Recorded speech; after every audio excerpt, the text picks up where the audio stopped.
Is Wednesday night, and that means it's time for another episode of the Kicking Out podcast. Still a two-man crew again this week. We'll explain in a little bit why, but tonight I am joined by co-host Austin Shepard. Evening, Shep. What's up, my fella? Well, it's Wednesday night, so we're here It's doing this Wednesday. thing, It's holding Wednesday. down KOP because apparently Tanner decided he needed to get married over the weekend and go on a honeymoon or something. Tanner's in Mexico. We're in the Midwest where it's raining, dark already. It's still sunlight and probably 90. I'm guessing the tequila's a lot better where he's at, and I'm hoping he's partaking. Yeah. Well, speaking of tequila, it wouldn't be KOP without asking, "Hey Shep, what are we drinking?" Yeah, I thought about that tonight to drink some of the old tequila in celebration of Tanner's wedding and him down in old Mexico, but just didn't sound good.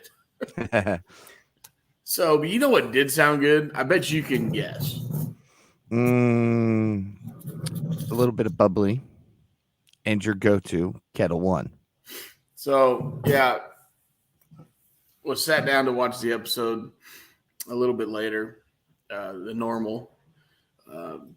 My fault because, as you guys know, the people that do listen to the old pod, I am very passionate about professional wrestling.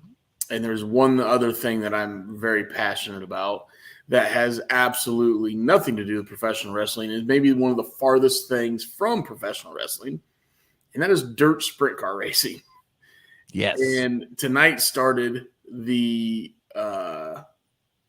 WrestleMania of dirt sprint car racing, the Knoxville National. So I have been flipping back and forth. I have a friend, a guy that I help support, qualifying tonight, and his brother qualifies tomorrow night. So I had to watch him tonight before I started the episode, a little bit behind. But hey, I made it on time at 10:20. So only fast forwarded through some of the parts that I thought the show was shit. So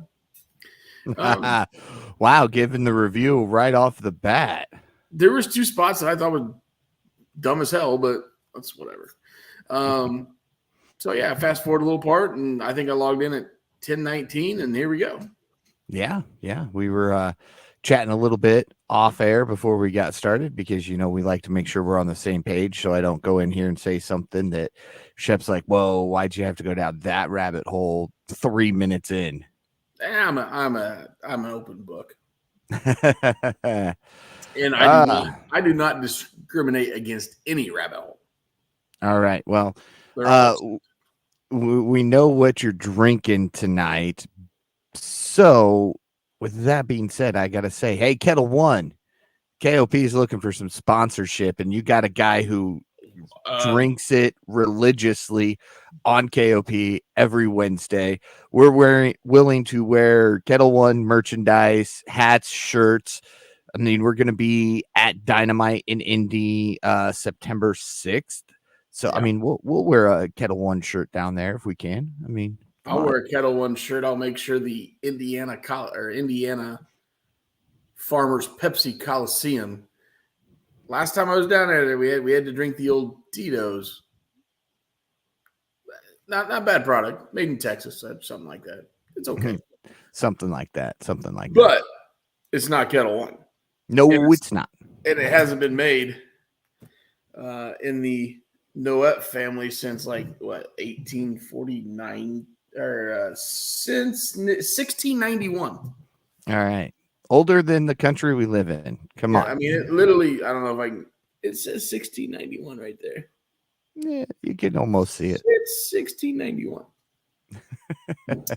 That's pretty damn old. Yeah. I mean, I guess they're good at what they do because they've had practice. Sure, that's what they call it. And right? I try to practice as much as I can drinking Mr. Kettle. So there you go. So Kettle One, come on, sponsor KOP. Free T-shirt at least. Come on. Yeah, Shep loves you. Love us back. All right. So, 2-man crew. Tanner's out. We know what you're drinking. So, I guess, unless you've got a rabbit hole to dive into before we get started, I guess it's time to get started with Dynamite. Yeah, I got one. All right. Coming off of SummerSlam weekend, Yeah. the Brock. Let's just go right into it. Let's go into Cody. All right. So, Go ahead and now hit I it. got to go hit the audio. So, hold on. We're doing this completely ass backwards here. Yep. So, what do you guys want to talk about? and we're talking Cody Rhodes and SummerSlam right off the bat on KOP. And I wouldn't have done it, but I thought it was very, I don't want to use the word symbolic. It was very surprising that after the 1, 2, 3 of what Brock Lesnar did, Yeah. and reading Cody's comments to Sports Illustrated, which I think came out yesterday, maybe today. I think I read them yesterday. When that happened, Cody thought he was going to get punched in the face. You can kind of see that too as you watch it. You can see him kind of flinch.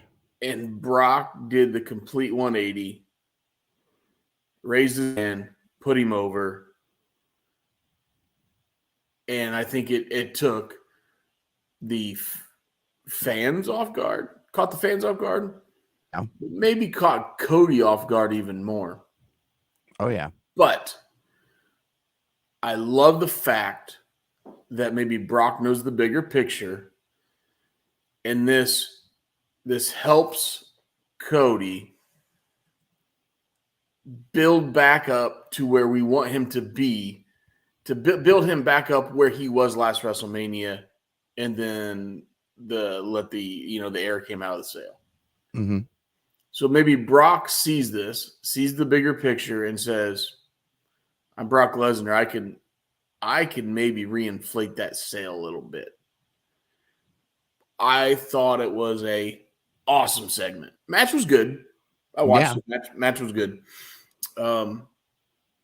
But I won't talk about his Monday Night Raw stuff this past week because I thought it was shit. I was honestly watching it as you logged in because I did not catch Monday night at all. I recorded it, fast forwarded it to that part, and then thought it was shit. I don't. That's another subject, but whatever. Now we have to get Cody to Survivor Series. It's our next big one, and continue the momentum. And then after Survivor Series, obviously it's Rumble. Does he go back-to-back Rumble? I don't know how else. I don't know how else you can carry his momentum unless all of a sudden, the only thing I can think of that would even be close is if he beats Seth Rollins and he tries to go be Cody 2 belts at Mania. Yeah, it's the only other thing that could work. But yeah. Or if he's going to win the Rumble this year, he's doing it from number 1. He's got to. I mean, we saw him come out, 30th last year? 30th last year. So he's got to at least 15. No. I'm saying 1 is the ideal spot, but 1 or 2. Yeah. No later than 15. I mean, if you have him come in at 20, 25, 29 even, you're going to know Cody's going to win it. And then he's healthier this year than he was last year. So he's got a little bit of time that he can be in the ring more. But again, completely not shocked, but just really taken back by the way Brock put him over at the end. Thought the match was good. Keeps his momentum going, and then you throw him in a whatever on Monday night. I like Seth Rollins. the attire thing is getting completely out of hand. All right, I did not watch. I saw a photo of this man in giant yellow Croc boots. Was that legit? Yeah, Okay. unfortunately. All right. I wanted to check. I think being married to Becky has caused damage in his brain. I think she spiked his lemonade. Oh, she did something all right. And first of all, I'm not a big Crocs fan. No, Okay? I can't stand them. And maybe I get some heat. But yeah, definitely not a big Crocs fan. Would not be caught dead in Crocs. In fact, I've actually got into a argument with my family, my in-laws and my wife, because I said my kids are never wearing Crocs. That's embarrassing. And anyways, that's a whole nother story. That's a whole nother level. But yeah, if those boots are made by Crocs, and it devalues Seth Rollins down to the European Championship. Well, like our friend Majin says, he's become a joke. So, I mean, he says he used to be the architect, a good wrestler you can get behind. Now he's an absolute joke. Yeah, I mean his in-ring skills are you cannot knock, but this gimmick he is. Oh man, the Been drip god. Yeah, Is that what they're calling him now? Sure. I don't know. My I don't son know. told me Jim Cornette calls him Seth Franklin Rollins. I love that. Well, I think it. Well, we're not getting into that anyway. Yeah. Off to a fantastic start. So, all right, I'm going to go down a rabbit hole now because I know you watch it every Tuesday, and I actually watched it this week. I watched it today. I'm still getting caught up on previous episodes. The World According to Marty Jannetty. A little different. Yeah. I will say for the first time in like 20 years, he was on a interview and he didn't spend the entire interview saying everything that's gone wrong in my life is Shawn Michaels' fault. Yeah. He hinted about it several times, but he owned up to some of it for a change. Yeah, he's the last, I would say, 6 years, the stuff that comes out of that guy's mouth is just off the rails. Yeah. Thought it was a pretty good episode. Way better than last week's episode. Last week's episode, I thought, was maybe the worst episode they've done. And I've been a fan of this project that they've been doing for sure. But last week's episode with Shitstain and big-headed Bischoff, like I've never seen Bischoff come off as such a I'm the best person in wrestling ever, more than that Dark Side of the Ring. Okay. I haven't watched it yet. The episode, it's shit. If I was going in order, I'm getting ready to watch What Happened to Doink the Clown. Doink's nuts. So that's where I'm at. Okay. I was actually going to watch that, and I went, "Oh no, wait! Marty's episode was on last night, so I wanted to watch it." Yeah. Watch Marty. Marty's was good. One of the better ones. Yeah, it was. It was nice. Al Snow was on there, who was, by the way, 35 minutes down the road from us Saturday. He spent his entire day in Logansport, Indiana, Saturday. He was at a comic book store, and then they had a SummerSlam watch along with Al Snow in Logansport. Never saw one advertisement for it. It was on some of the indie stuff on Facebook, which you're not on. I do not have the book they call Face. But yeah, I didn't know about it until like Thursday or Friday, and I went, "Oh, cool!" And I'm going to Liston. Great. Well, you had prior commitments to the old Tan Man. Unfortunately, I couldn't enjoy the Tan Man wedding because I had some family commitments back here in the good old ROC. So, unfortunately, we couldn't go hang out with Head. Yeah. Neither of us got to. But No. I will say I was disappointed. There was a cake and wrestling fans, and nobody went into the cake. It Sounds felt like wrong. Sounds like a shitty watch party. Oh, the wedding. Oh, we're back on the wedding. I thought we were talking about the watch party. Like, you gotta have cake at a watch party, right? No, the wedding. The wedding. All right, yeah. Tanner should have she should have probably showed some cake in Tanner's face. She got some frosting on his cheek. Yeah. He said she should have stunned Tanner into the cake. He said if he didn't rent what he was wearing, that might have been a possibility. I guess paying to rent and then get it dry cleaned ahead of time to return it is a little pricey. The most famous saying, one of the most famous saying in the world, nothing parties like a rental. Yeah, and as somebody in the car business, you would definitely know that. Yeah. Had some good time in some old rental cars. Yes. So, yeah, Cody's match, SummerSlam, pretty good. I think it could have been better, but with these two for the rubber match, I thought it went down the way it needed to go. I appreciated Brock doing what he did.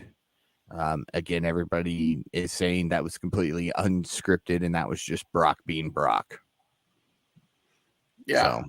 Yeah, definitely take that. And I think he probably sees the bigger picture with Cody. Yep. Knows of his position in the company.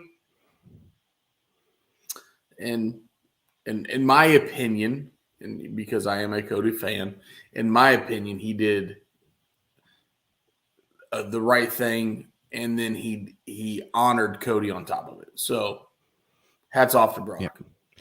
And, one thing we didn't talk about, and I actually got thinking about this earlier today, we quickly reviewed, well, we didn't quickly review it, but the Cody Rhodes documentary. One thing that I got thinking about is when Cody comes back to the WWE, he's heading to face Roman at WrestleMania. And for the longest time, Cody said he hated the people in NXT because they were referred to as Dusty's kids. And he was Dusty's kid. And it should have only been him and Dustin and his sisters. But yet the first thing he did behind the scenes, not really behind the scenes, but was work with Owens and Sammy to become tag champions. I hope, and if Tanner's uncle was truly still running the show, we would probably see this. So I hope we don't see this. If Vince was still running the show, I've got a feeling we would see a Rhodes group put together with Dusty's kids, a few of Dusty's kids, and make it a faction with Cody leading it. No. If they would have done it, if they would somehow get Dustin back, which they'll never will, they would have had a Dustin Cody versus Dusty's kids from NXT. So they, that would be Sammy and Kevin versus the Rhodes brothers, and they would use that as a story builder. Dusty loved me more than his own kids, or lines like that. I don't see we have after that. Which they could still do with Roman, since Roman was one of those kids as well. Yeah, after that documentary, I don't see Cody playing along. I don't care if Cody's got the belt around him. I don't see that playing along. So no. I think Cody's got a little bit of creative freedom, or not freedom, creative direction. Okay. I think he can direct himself into the path. that he wants. Now, whether it's approved or not, it's a completely different subject. That's always the subject. Yeah. So Cody might have a good idea, but if the old man doesn't think it's good shit, then it's not going to happen. Very true. Very true. All right. Well, the Kicking Out podcast focuses mainly on AEW and rabbit holes. So let's head on over to AEW for a little bit. We had an episode tonight. We did. And we were in Columbus, Ohio, where they're a little mid. I mean, or so I've been told. It is Ohio State University. There is a pod listener that is an Ohio State grad. In fact, I'm pretty sure he's in the Ohio State Hall of Fame. So if he would hear us, I haven't talked to him today, but if he was hearing us that we were in Columbus, I mean, it is mid. It's Ohio State. It's kind of mid-level. Not an Ohio State fan. So, yeah, mid. But the crowd seemed to be pretty hot tonight. So well, the crowd was not mid. There was no Buckeye shit in there. So, yeah, they were okay. But show opens up with the mandatory JAS meeting. This went 1,000 times better than I thought it would. I was expecting a beat down from everybody but Ty, since she's with child. But yeah, one by one, the JAS is in the ring. Jericho comes out. He says, I'm disappointed that you guys came out here without me and didn't even tell me. Garcia cuts him off, tells him to listen for once and not talk. And one by one, each member of the Jericho Appreciation Society airs their grievances with Jericho and walks out of the ring. We get to Sammy, and Sammy says, look, you're my friend. I've had your back since day one. Wearing an Inner Circle Originals jacket tonight too. But nice touch. Yeah. So we go through and Sammy says, one, you've got some things to figure out. Once you do, give me a call. Maybe I'll be there. I didn't think Sammy was the best though. I thought 2.0 was the best. They were. Majin says my first reaction to this part is he's gonna get me slapped. So I thought Cool Hand did an amazing job tonight. We don't get to hear him talk a lot. No. And then I'm like, man, he can't be topped. And then old Daddy Magic came and got your nipples nice and hard, didn't he? I don't know the story. I'd like to dive into the story, but if the story he told tonight was true, and we got some real true emotion into that segment, meaning that, hey, I'm married, I got a wife that's 8 months pregnant, and I have no job, and you bring me into your house, Jericho, and you get me a job. If that's all true, which I'm guessing it is, because we can dive back into that stuff. Yeah. And he tears up a little bit. There's nothing better, and I think I've said it before. There's nothing better in professional wrestling when you get true emotion. And there was only one company back in the day that just arrived on that, and that was ECW. It was Paul Heyman and ECW. They could get the true emotion with all the angles they did with Raven and Dreamer and Sandman and incorporating the kids. That was true emotion. Mm-hmm.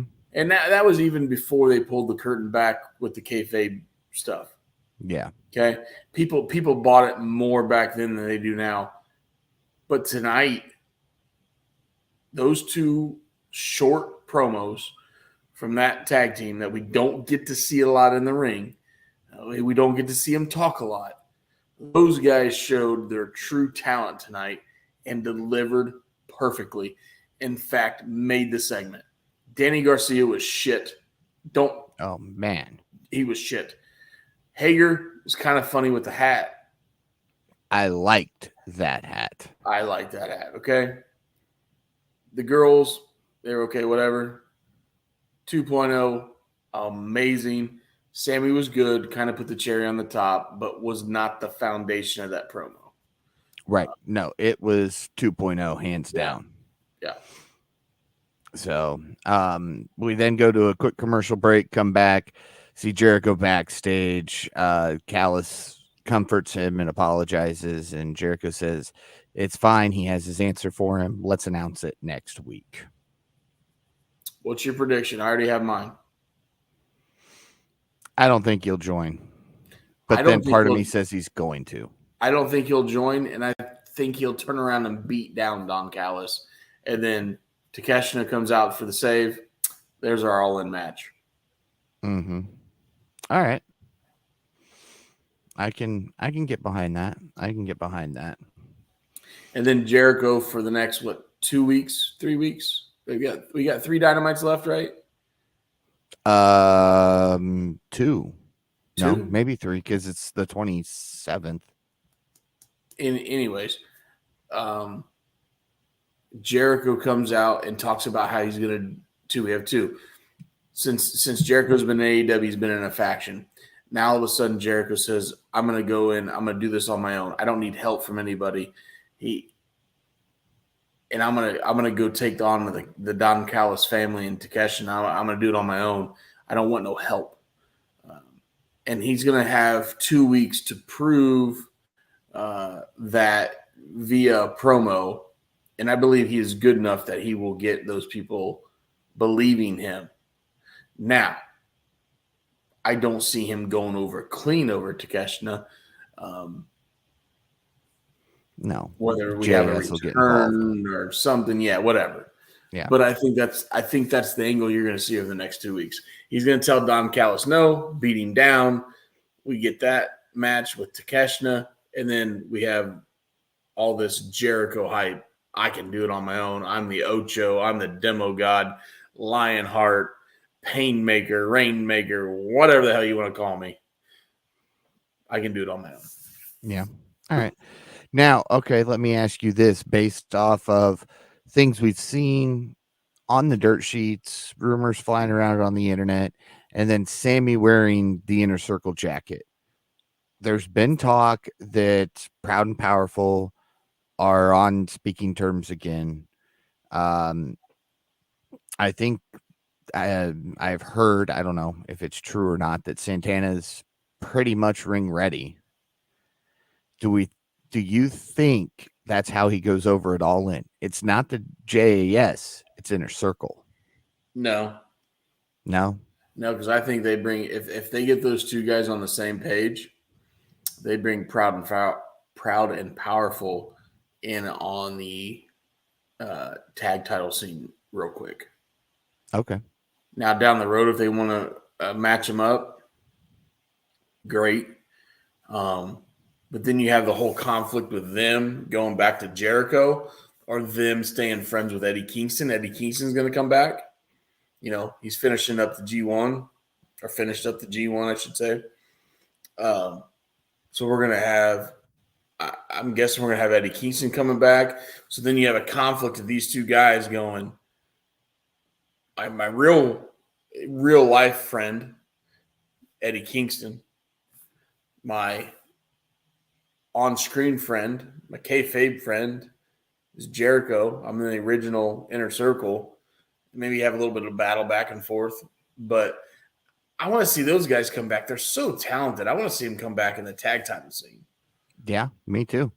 I mean, if you get those guys brought back with FTR, the Bucks, the Hardys, they got a little left in the tank, man. They got a little left. Give me another 6 months of them, and then I think they're done. They got a little left in the tank. Lucha Brothers are great. Aussie Open is great. We have an MGF and Adam Cole's we'll get into later. They're obviously going to be an established tag team. For now. Bring them back in maybe the greatest tag team division that we've seen in a long, long, long time. All right, so let's jump ahead a little bit here and get your thoughts, pick your brain as we head down a rabbit hole. All in, we have the Bucks FTR 3 for the tag titles. I don't want to pick a winner yet. It's not that time. Both of those teams are faces. We have face tag team champions right now. Do you have Pride and Pout? Yeah. Santana and Ortiz come back after that match and attack the winner and make it known that they want gold and they want it now. You could, but that does not set up for what will happen at All Out. Trios. It has to be. Okay. Those guys, I know we still read the dirt sheets that Tony Khan is playing the middle guy and separating everybody, but at some point we got to get the payoff. Not only do we have to get the payoff, they have to get the payoff because their payoff goes into their pockets. Our payoff is the entertainment.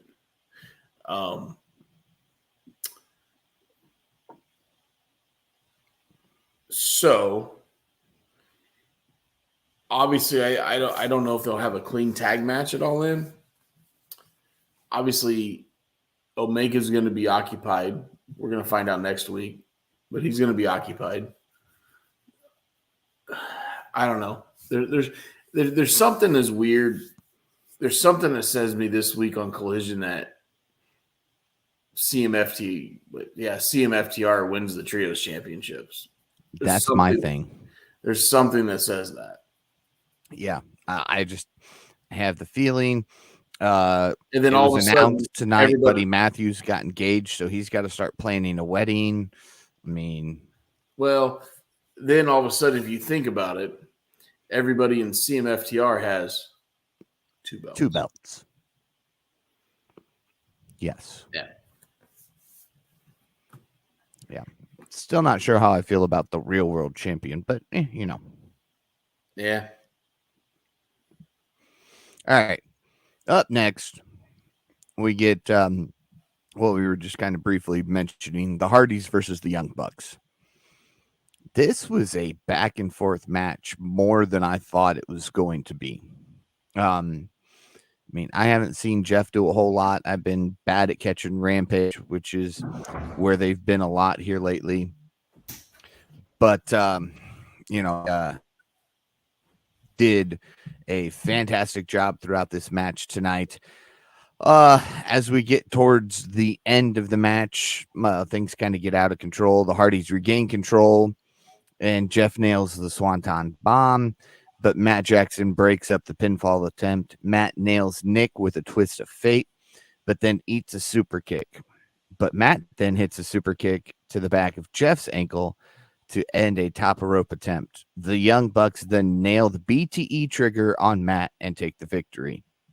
The one thing I will say, I chuckled, and Shep will be back here shortly, and we'll get his input on this. But I chuckled when they said that the younger brothers have tagged in for the prospective teams, because I was sitting there going, it's funny because before they said that, the older brother on both sides is Matt, and then your youngers is Nick and Jeff. So I thought it was interesting that it always seemed to be the olders versus the youngers in this match. Welcome back, Shep. Your thoughts, commentary mentioned it. I was just mentioning it. The older brother versus the younger brother throughout the majority of the match. Yeah, I noticed that. I was, and I don't know, and I don't want to downplay the Hardys, but I thought they looked better than I expected tonight. Yep. Now, I got to thinking about that and going, I would consider Matt and Nick in their prime. Okay. Mm-hmm. They're at their peak. Mm-hmm. These guys are talented enough to elevate guys that aren't on their level. Not saying the Hardys aren't on their level, Right. just in difference in physicality and age. Mm-hmm. I thought they made the Hardys look like $1 million tonight. And go ahead. I think Jeff still has some. I think Jeff has more in the tank than Matt. Again, and Jeff's the younger, right? Jeff's the younger of the two. Yes, Matt and Matt are the olders. Right. Jeff So, and Nick are the youngers. Yeah. I don't think we'll get another title run from the Hardys. No, I don't think we'll do it. As much as I'd like to see it, with the tag team division as it is right now, you've got FTR on the AEW side, you've got Aussie Open on ROH side.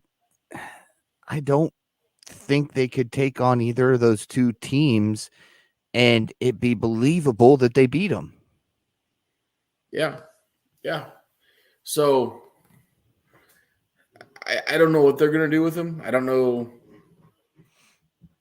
what they got left, but I thought tonight's match was good. Again, I thought it looked good, and maybe I'm being too hard on the Hardys, but I really think it was the Jackson brothers that elevated the Hardys tonight.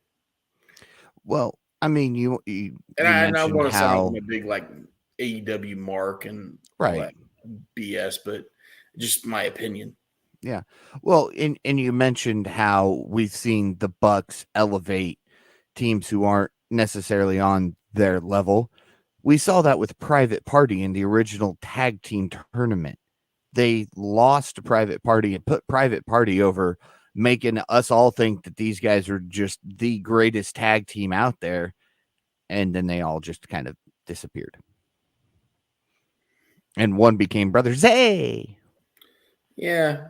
I mean, I wasn't a big fan of Private Party. I mean, no, but I mean, what the Bucks did with them made them just look like, they were the next big thing between BTE and Dynamite.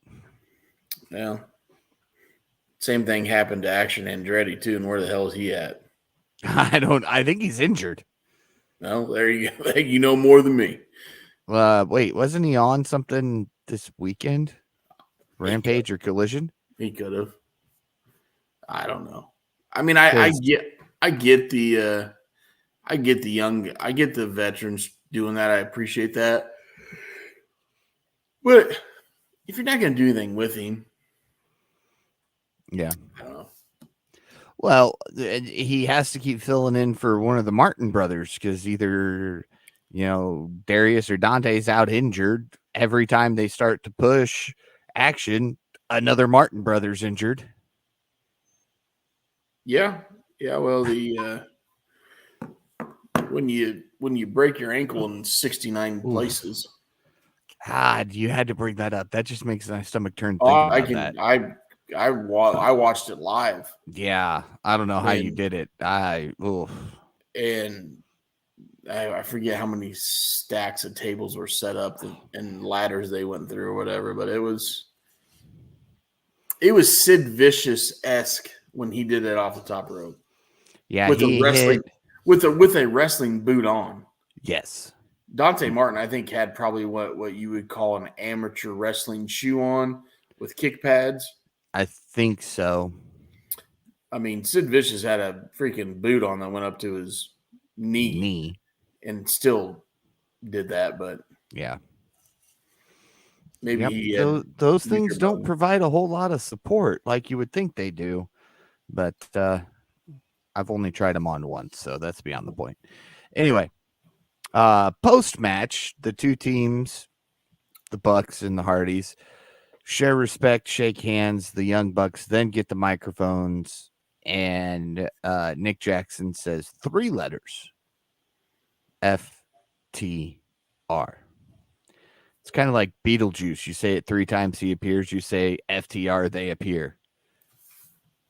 So go ahead, Ship. Keep saying it so that maybe they'll appear in the comments or something for you. The two teams face off. The Young Bucks simply say all in, and FTR races the titles. Young Bucks, FTR 3. The rubber match. All in for the gold. Ish. No, it is all gold. It is all gold. Yeah. I was thinking trios for a second. I thought we would get this match at All Out. And we would have the big match, Team FTR versus the Elite at All In. Then the more I looked at it, with Omega probably going to be with Ospreay in Ospreay's home country, that makes more sense. That's more of a draw than what we see in the States. Makes sense. I love it that we're going to get a true tag team title match in the largest crowd AEW has ever drawn. So that's a positive. And then I still think we'll get what we all want in Chicago the following week. Yeah. What you want. No, it's what we all want. I speak for the people. The people love it. Tanner does not want that, because then remember, he gets a shirt and you have to drink shots or something like that. No, I get a shirt and he's got to drink shots. If it happens. If it doesn't happen, it's the other way. Yeah, that's fine. Yeah. You guys know the deal. I'm just, I'm here to make sure that somebody takes their shots. I'll buy Tanner a shirt, which is the best. But that's actually a win for me, because if he's got to buy a shirt for me, my sizes are more. He wears baby Gap size, so it actually costs me less. Yeah, you'll be shopping in the kids department of AEW shop. Yeah. They got a kids section. We'll hook Tanner up. Hopefully, he's got his swimmies on down in Mexico. Oh, I hope so. Yeah, and Tanner, don't drink the water. Don't drink the water. Don't drink the water. And stay away from those black cars. Come back with all your organs. Yeah, just if I was Tanner, just stay in the resort, drink from your mini bar that is sealed, and the tequila's down there. Okay, everybody loves tequila so much down there that they won't screw you up on the tequila. So just drink some tequila. Tequila. Majin says he doesn't want to see the trios match either. The less of CMFTR on his screen, the happier he is. We're gotta get the payoff though. We have to. Could you imagine? The weekly. I know we're only gonna have a week build, right? But the week leading up, you play the CM Punk press conference where he's eating the Miss Ann's brownie or wherever the hell, Ann's bakery muffins, or whatever. Sure. I didn't buy her muffins, but I bought the Caitlin pickles, which I had some for dinner tonight. Freaking amazing, by the way. Yeah, we didn't get a review of those this week. Well, no, I'm sorry. Here we go. Even though I'm on a rant about this. No, you were late. You had some other stuff to take care of. We understand. But I'm the spicy pickle chips, which the spicy pickle spears were the devil spears or whatever, right? You know that came in the MGF little. But I got the spears, but I also got the pickle chips, and I make those on my sandwiches every night. And you put them on a cold cut sandwich, you put them on a grilled chicken breast sandwich, a burger. I had a burger tonight with them. You put them in your hot dog or bratwurst. I mean, they are freaking stupid. Maybe the only thing ever I like that came out of California, by the way, just to let you know.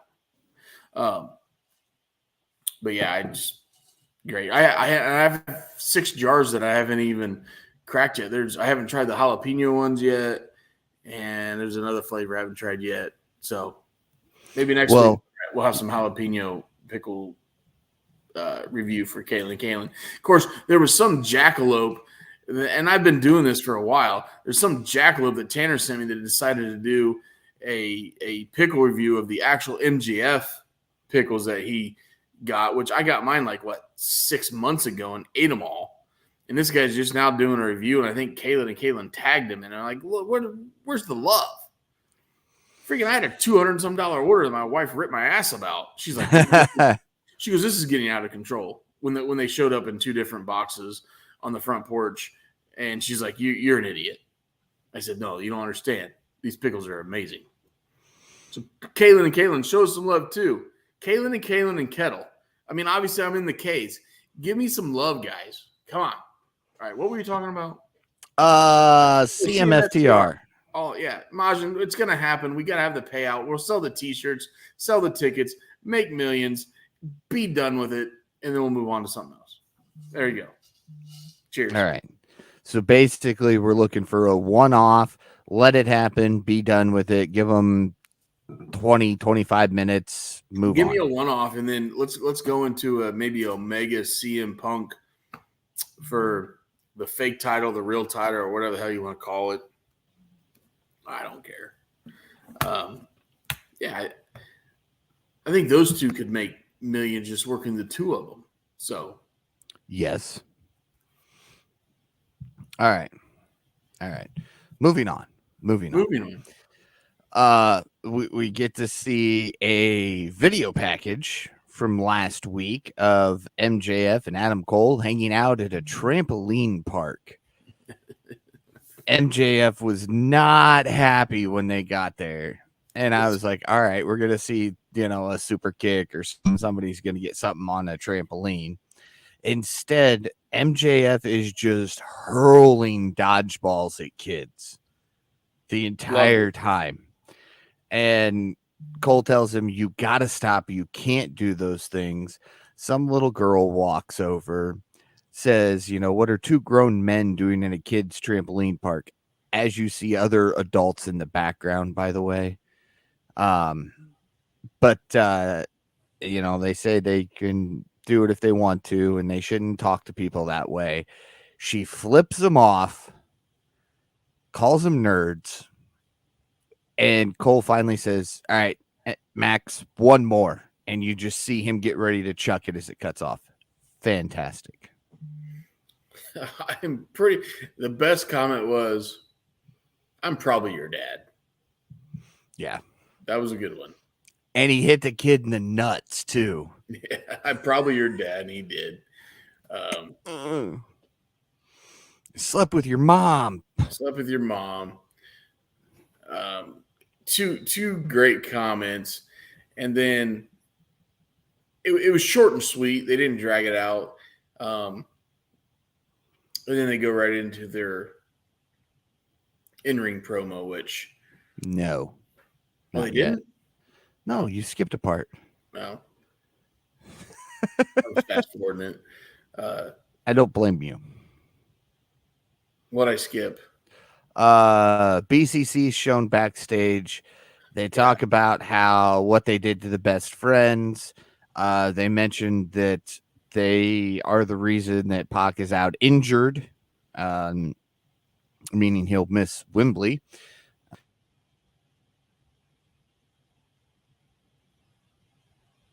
Yeah, I'm okay with all that. I'm good. I'm good with skipping. There we go. My microphone doesn't want to stay connected tonight. They say that they don't fear death. Death fears them. Yeah, I was okay. I was okay with skipping that part. Their promos are the same every week. Yes. So I didn't realize Pac was out injured. I guess I missed that dirt sheet. Yeah, it was last week they came out and said he was injured, undisclosed injury, and talked about he could miss a significant amount of time. I guess that's all I got from the dirt sheets. And apparently it was the BCC's fault. The other thing you missed, which is fine, was the FTW Championship match, Jack Perry RVD. I have nothing on this match. I mean, there's notes in front of me. Don't get me wrong. I have nothing on this. RVD missed a couple spots. He can't jump from the ring to the top rope like he used to anymore. There was one spot where he went for the split leg moonsault or whatever it's called. Jack had already moved by the time he hit the top rope, and then he slid and didn't get the proper bounce he needed, so he had to redo it, and Jack's already slid up by the ropes out of the way, and RVD had looked down and seen him there, so it didn't really do much for me. Nope. Next. Although there was a not gruesome, because there was no blood or anything, but there was a fantastic chair shot to your favorite referee. Knox took a good one. No, that Knox. That was Rensburg. Oh, it was Rensburg. Yeah. He's not my favorite referee just because he took time out of his day for you, man. Just because I had an asshole friend pay to have a cameo done that I still will not show on this pod. Or did I show it once? I can't remember. I don't think I did. I thought about doing it. Maybe I did. I don't know. I have a bad memory. I drink too much. Did we show it? No, I didn't. You're back. No, yeah. I sent it to you guys, and Tanner was going to show it, and I said not to. But maybe when Tanner comes back, we'll show the cameo. There's some local politics involved in this cameo from Mr. Bryce Rensburg that I had an asshole friend pay to have done. So yeah, maybe we'll fantastic. We can show it now since maybe the election's kind of over, right? Well, not technically till November. I mean, yeah, it's kind of over. We could show it the very next night after if you wanted to. We could. It'll be a Wednesday night, won't it? Yes, it will. All right. Well, we'll talk. We'll maybe a cameo coming soon. Maybe. Stay tuned. All right, now we get to MJF and Adam Cole's in-ring promo. It's pretty good. It really was. It was. I'm not going to read all through the entire notes of it. If you didn't watch it, go watch it. But the MJF somehow thinks they're in a promo battle. He says Cole is so pale and skinny that if it was the 80s, Hogan would have snorted him. Great. Popped for that one. Bucks. They go back, MJF says a few more lines while Cole's trying to stop him. And then they challenge for the ROH World Tag Team Championships on the 0 hour of All In. Fantastic. I can't wait to see this. Cole duped him into this. Oh, yeah. So, and he even said it, what kind of sick pervert do you think you are to make me wrestle twice in one night? And then he went for it.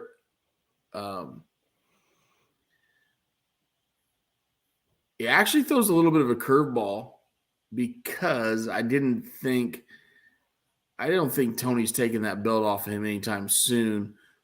But if he does an injury angle out of the 0 hour, like you got me hurt on the pre-show, you know what I mean? There's a ton of different directions you can go. Have them. I don't think they'll go over Aussie Open who have signed with All Elite, but you have them go over Aussie Open. All of a sudden now they're joined at the hip with the tag titles, and then they got to fight each. Oh yeah, there's so many good directions you can go here. So many options. Yes. After they get done, Roderick Strong appears and says he can't believe Cole doesn't want to win the titles with him. MJF says he's sick of his ex-girlfriend vibes and he wants Strong to go home, cry into his Hello Kitty pillow, put his headphones on, listen to some Taylor Swift, and shake it off, you bland bitch. Yes. This, like, when he came out, I'm like, this ruined it for me. that promo made it better. But yeah, I'm over this whole Roderick Strong being a psycho ex-redhead girlfriend. And he came Sorry out the for heel any of your side. redhead girlfriends out there. I don't have any. We're good. Wish I could say the same. Them redheads are crazy, bro. They're nuts. Fucking nuts. I said I don't have any. I didn't say I didn't have one. Wait a minute. If you have an ex-redhead girlfriend, you have one. Well, I thought you said girlfriend when you said sorry to all the redheaded girlfriends out there. Oh. Yeah. Whew. They're nuts. That's all I gotta say. Redheads are crazy. That's that. Anyway. Yeah. Roderick comes out the heel side. Kingdom comes out, consoles him. They go back. MJF and Cole kind of get into it. They hug it out. You know, this is the new version of give the people what they want from the best friends. MJF tells them to go check on him, and Adam gets to the top of the ramp, waits a second, and then decides to go in the face side. He kind of ran though, didn't he? A little bit, but he got up to the top and he kind of stopped for a second and then went. Kind of like he was checking to see if the camera was back on him before he went in the wrong side. Yeah. I love the storyline, but I could do without Roderick Strong. I'm not a big fan of him. I know some people who are, and they love this. I'm over it. Yeah. Next. But I guess what's going to be the wedge between those two. I think that's how Better Than You, Bebe breaks up, is because of Roderick Strong. Okay. Yeah. I could see that, or has something to do with the way that obviously the main event's going to go down. Especially they both coming out wearing tag gold, and then they get turn around and fight each other. Like, I think that just thickens the plot. Mm-hmm. Makes sense. But I don't want Roger Strong involved in the main event of All In. No. All right. Up next, we got the BCC versus the Lucha Bros, which, again, if you watch the promo, Moxley refers to them as Death Triangle. Because of the Pac ordeal, referencing what happened to him, and that's why they're in this match. You keep going. I gotta get a refill. Just keep going. I'll be right back. Oh man! All right. Hey, nice golf clubs. You'll never hear that I said that, so we're good. So to start off the match, the Lucha Bros sneak into the ring and attack the BCC from behind, launching them out of the ring, hitting stereo dives outside the ring. Back inside, Penta stomps on Claudio from the top turnbuckle, while Phoenix once again dives out to Jon Moxley.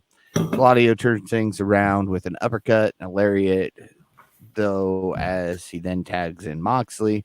Shep's back, so we can go kind of fast forward here to the end of the match with a distraction that works as Moxley then pins Pentagon with a roll-up as Penta is distracted after having his mask pulled off.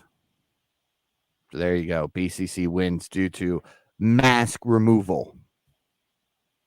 I could care less about the match till the end. I thought the mask removal, the way they played it, was good. I loved Aubrey. It was quick. Yeah, the camera didn't catch it. No. But it made sense the way that Mox pinned him. And then Aubrey, as soon as the pin was over, she looked right at the camera and she was signaling for the towel. And she protected that. Because then I'm like, oh man, his mask. He's known for tearing his mask, especially when he bleeds. But the mask was cool. Then we see Claudio coming back in with the whole mask. I'm like, oh man, that guy had no mask. So it made sense. okay. They protected him well, then they beat him down with a towel on his face. That last 5 minutes was better than the first 8 or 9. Yeah.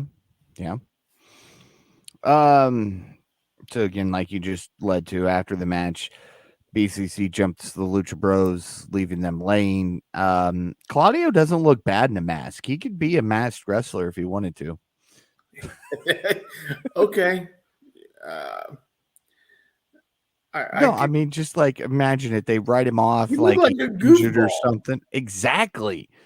You write him off like an injury or something, and then a week later, somebody shows up looking just like him but has a mask on. I know we've done this storyline before, but hey. Is he El Generico 2.0?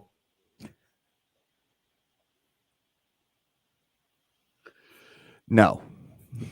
I mean, that's what he looks like, right? He'd be El LBCC. Generico 2.0. He's LBCC. Yeah, he's El Generico 2.0, just a taller version. Yes. Is that kind of like Fuego too? No. Oh, Fuego 2 was Cody. That's right. I forgot about that. Yeah. The tattoo on the neck definitely didn't give that away. He needed to come out in a turtleneck. Kayfabe. What's that? Next we see Kenny Omega backstage as he is asked about Wembley Stadium. He is sitting down next week to talk to JR about his future and what he plans for Wembley. It's Ospreay. It's got to be. It's Ospreay. Yeah, it's got to be. You put him in a cage this time? Yes. I mean, they had 2 classics. They had 2 classic straight professional wrestling matches. Where still outside things got involved, like tables and, things like that. Put them in the cage. Say we want to contain this to the ring, and obviously you two can't stay in the ring, so you're going to be in a cage. I don't know. I feel like I know it's the rubber match too, right? Mm-hmm. So we already have a rubber match with the Punk, or with FTR Bucks and them. So it's hard to have 2 storylines going in where it's both say it's rubber match. So I feel like you got to put a stipulation on this match since it's announced later. Yes. Yeah. The only other one that could make sense would be a 4 corners match, kind of like a dog collar match, but you got to do the 4 corners, something like that, where they keep them together, or a cage match. Yeah. So up next, the entire Mogul Embassy heads to the ring. They talk about why they did what they did last week. Darby comes out, tells Fox that, doesn't matter what he does. He will always credit him for changing his life because that's what he did. He tells Fox, you have some new friends there, but I have friends too. They waited a few seconds too long to shut the lights off, in my opinion. But you knew it was Sting. We got to hear. I thought it would be Sting and Nick, but I think if Nick's gonna be back, it would be back next week, or so I thought, until he's managing Darby or tagging with Darby Friday night on Rampage. But what do I know? Yeah. I don't have the pencil. Why not? Because Tanner took it with him and he didn't give it to me because he's a jackass. But lights come back on. It's Sting. We get bat shots. Everybody's flying out of the ring. Darby tries to chase down somebody, but Prince Nana grabs his boot to prevent him from getting over the guardrail to chase after Fox. Sting points the bat at the all-in sign. So, and then it is announced that it is a tag team Coffin match. Fox and Strickland versus Allen and Sting.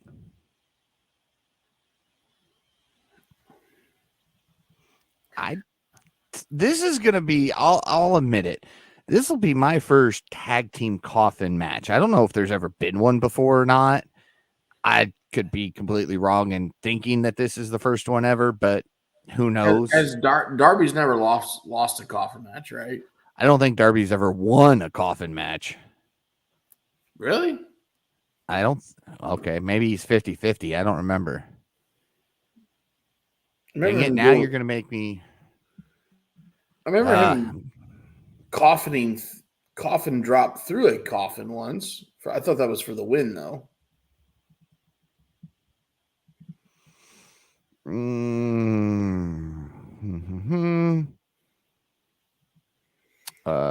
Let's see here.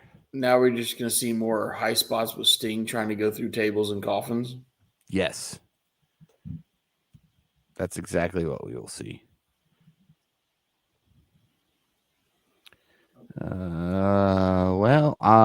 Let's see. I don't want casket matches involving Undertaker. That doesn't help me out very much, Uncle Google. No, Jeez. He does, according to Google Analytics, he probably does have more coffin matches, though. Well, he does, but I said, Darby Allin coffin match record, and I get Undertaker. Well, that's Google for you. So, all right. Yeah, I think you're right. I don't think he's lost one. I don't think he has. He beat Andrade and Brody that I'm seeing. Yeah, didn't he coffin drop he won the first the coffin for the win? I think so. He won the first ever coffin match or AEW coffin match against Ethan Page. So he may be undefeated. That was back from their Evolve days where they had those body bag matches. Remember that? Mm-hmm. That was in what documentary was that in? I don't know. Man, there was a documentary back when Ethan Page and Darby were. Oh gosh, I'm gonna have to look that up. It's gonna bother me. It was one of the channels that you would not think would do a documentary on professional wrestling, but they did, and they followed Evolve. They talked to Gabe Paskolski. Am I saying that right? Right. And if sure. when they were backstage, it was like Riddle, Drew McIntyre was in this documentary, and it was Ethan Page and Darby as well. And one of the spots of the documentary was Riddle was on early, and he said, "Hey," and he was sitting in the backstage. He had a big old dip in, and Riddle goes, "Hey, after my match, can I go to my merch table and do that?" And he's like, "No. You're going to wait till the end to go to your merch table, because if you leave now, people will leave the arena from the performers and go back." Like it was Gabe just teaching these guys. And I think Gabe is a genius mind of business. He was trained by Paul Heyman. He was Paul Heyman's lackey in ECW. I just think the stuff that obviously look what Evolve did, partnered with obviously WWE, but some of the greatest wrestlers came through Evolve. There were some Evolve pay-per-views or whatever on the network before I went to the cock. So, yeah. I don't know what that. I know I talk about some damn documentary that involved around Evolve, but whatever. It's okay. It's okay. Yeah. Rabbit hole. It's okay. It's what we do here. Now it pisses me off. I'm gonna look this up. Yeah, you look that up. But yeah, he's 3-0 in coffin matches. So chances are Sting and Darby are winning this one. Yeah, pretty good at it. Main event time. Hikaru Shida versus Anna Jay for the AEW Women's Championship. I will admit I was not as excited for this match as I thought I was going to be. Because I think both of these women are very talented individuals, but I had a bathroom break because I was not expecting it to be the main event. And I had to run my trash out because tomorrow morning trash pick. Wow. I did that before coming to the podcast. So what I did watch was entertaining at the tail end.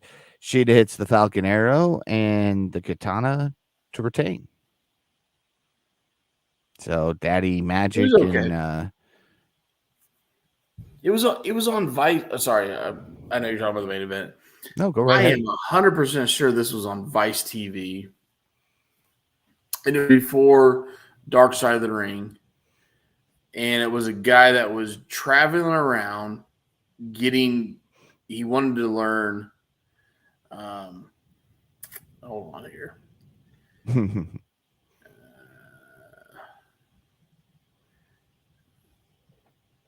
Yeah.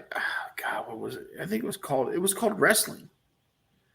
He went down to Mexico and watched the Lucha Libre. He followed Evolve. He followed these guys that did this Northern Canada loop.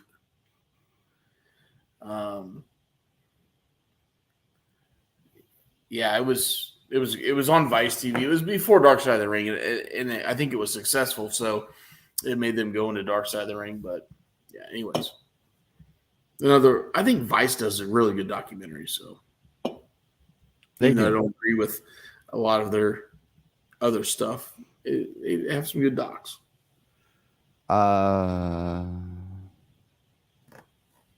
Yes, it was called wrestling. You're right. Yep. Okay. So yeah, Shida wins. At the tail end of the match, Daddy Magic and Cool Hand tried to wake Anna Jay up. Didn't work, and that allowed Shida to pick up the victory. Now, the reason tonight's episode is titled "Is the Jericho Appreciation Society Done?"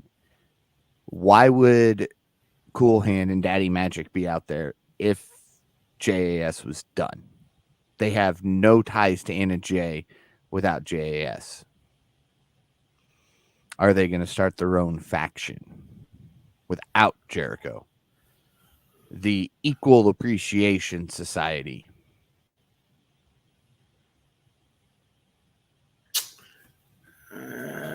No. I think they go off in the distance. I think it was a way to get them involved tonight. They supported her in the promo, so it only makes sense that they come out tonight. But as they evolve, I think they should distance themselves from each other. I really do. I agree.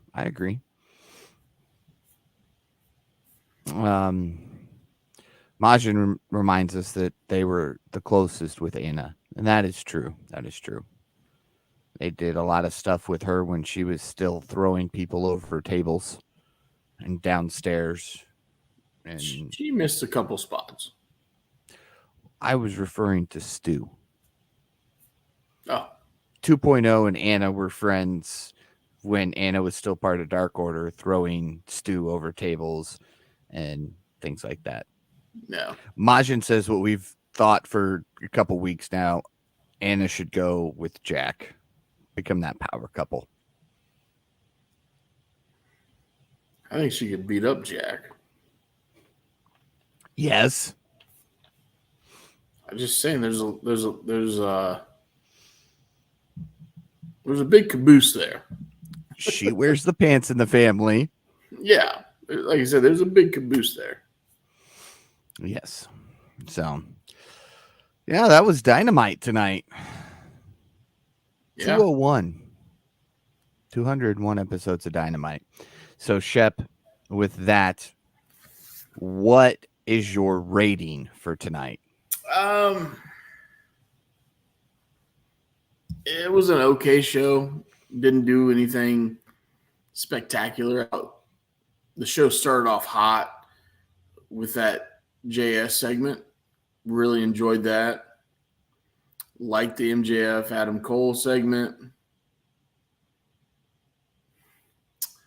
Wrestling wise, I thought the Hardys Bucks maybe been the best wrestling match that we saw tonight.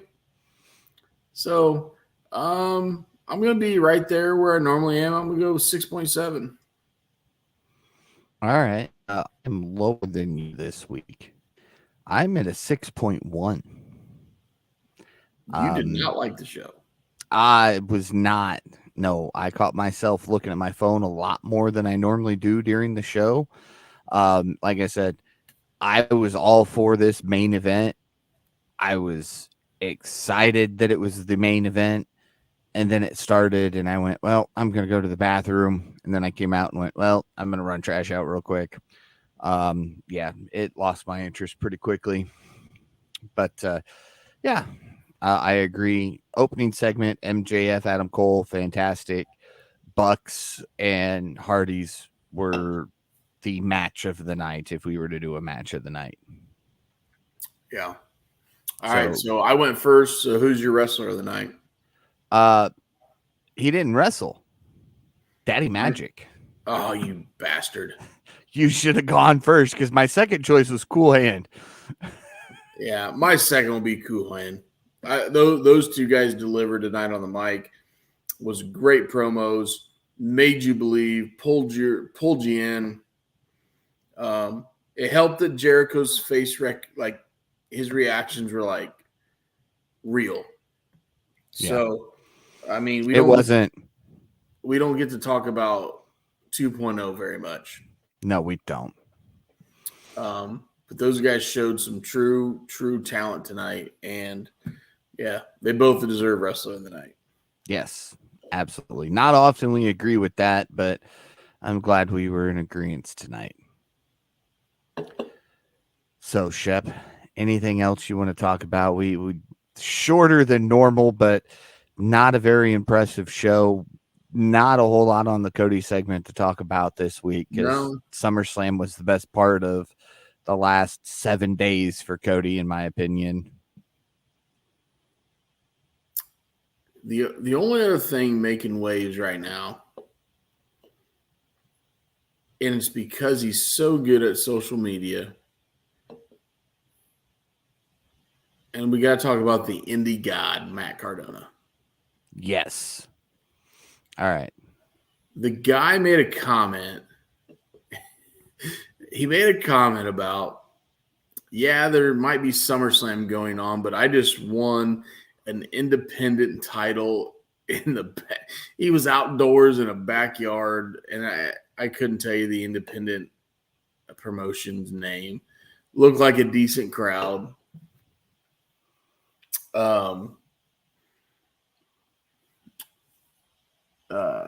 So I really think this guy is, and he's snowballing off his wife, who is a current tag title champion in WWE. In fact, he showed up at an not a GCW. He showed up at an independent show with his wife's tag title, which I thought was really ballsy. He's one half of the tag team champions. Obviously, it's a replica, but he's getting more publicity than his wife is, who's on national television every week. Like, to me, that would not sit good with Tanner's uncle. No, but he keeps doing it. He doesn't care. Yep, very true. He had a Instagram reel of his fanny pack and the trail of money that leads up into the bed with Chelsea, and it was just like thousands of dollars or whatever. I'm like, he is literally got to be the highest paid guy on the indies right now.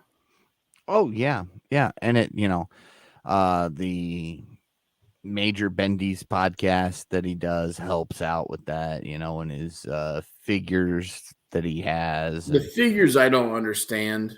I mean, I'm not into that world. Ask Tanner about it. He's got, all the AEW ones. Sure. But Stupid Mark.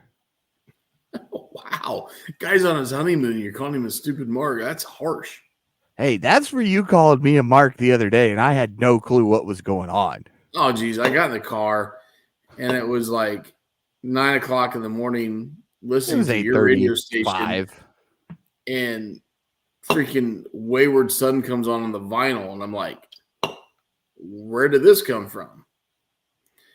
It's Paul. Mark. I have done my best to not play that on vinyl since the Bucks started using it, because I knew you would, if you heard it, you would call me a Mark. I heard it. I called you a Mark. Yeah, and I didn't even pick it. That's the best part. I was like headphones in, doing my work, and Shep text, Paul, you stupid Mark. What the hell did I do now? But Majin agrees with us. He feels the end of the main event was a little messed up. Yeah, I don't think Anna was supposed to hit the kendo stick at the end. I don't know. I didn't catch it. I heard somebody say something about the kendo stick hitter, and I don't think that was supposed to happen. So, yeah. I was taming my zoo at that point. This match should have led off the show. It should have. Instead of been the main event. It should have. It should have been JAS, Women's Women's Championship, and then the rest of the show. Leave the Bucks and Hardys for the main event. You could easily build the Bucks Hardys main event. I mean, the name alone should build you the main event. Absolutely. And that has nothing to do with those two being ladies. It just didn't fit. No, it did not. Last week was a good main event, and Shida was part of that. So there's proof that women can be in the main event. This one just didn't feel right. It didn't fit right. Right. Exactly. Yes. Exactly. All right. What do we do now? Oh, we wrap this, right? Yeah. Yeah, you got the read, man. He's damn right. There's no writers, man. And the backup guy's in his honeymoon. So, I mean, I'm flying blind here. No, I'm kidding. Hey, check out kickingOutShop.com. It's your place to go for all of your KOP merchandise. You can support a great podcast and look fantastic doing so. Shep's going to order a glass. We were talking about this last week when my computer just went haywire. Yeah, I forgot that. I had too much to drink last week, so. Well, it was 2 weeks ago because you went to Denver, like right after the podcast. That was the worst time of my life. Tanner likes it. Fuck Denver. That explains a lot about Tanner. Fuck. I mean, I'm sorry. I don't know. Do we already have the explicit mark? I don't know, but we do now. Either way, so we're good. You could not pay me enough money to fly through that stupid ass airport ever again. And then on top of that, drive another 17,000 feet to some ski town where none of those condos have air conditioning because they're freaking made for the winter. And you go there and it's 90. Like, no, never again. Yeah. I'd rather fly to fucking Alaska and deal with that stuff than fly to Denver. Denver, Colorado is the closest shithole to California, and Newark, New Jersey. There you go. Well, all the MJF fans now hate you because you just put down where they're from. Dude, have you ever flown into Newark Airport? Dude, I've never flown. Oh, it's just shithole. Well, apart from a little personal plane that I legitimately flew, but that's beyond the point. Well, it's yeah. Newark, New Jersey is a shithole airport. It's a shithole town. Sorry. It's shithole. It's right there with Denver. Freaking. Dude, and all of California, apparently. California just probably needs to break away and float in the Pacific. It was supposed to have by now. Remember, we were told by the year 2020 it was going to be its own thing. Yeah, like I'm okay with that. Let's make it happen. Them in Florida. Florida was supposed to sink into the ocean, and No, California was supposed to float away. I like Florida. Let's keep it. Those were what we were told as kids. Is that's what was going to happen by like 2020. That was some weird geography classes you were in. Yes.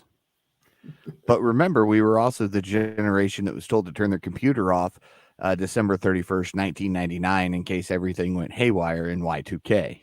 Yeah, see, that was not going to work for me because there was a computer game called Ultimate Online that I played way too much and didn't care. Started playing it in the late 90s and played it in the early 2000s, and it was the most addicting game. And I used to be, I wouldn't consider myself a gamer, but I was addicted to that game. Like, that game was life outside of high school. So mine was Diablo.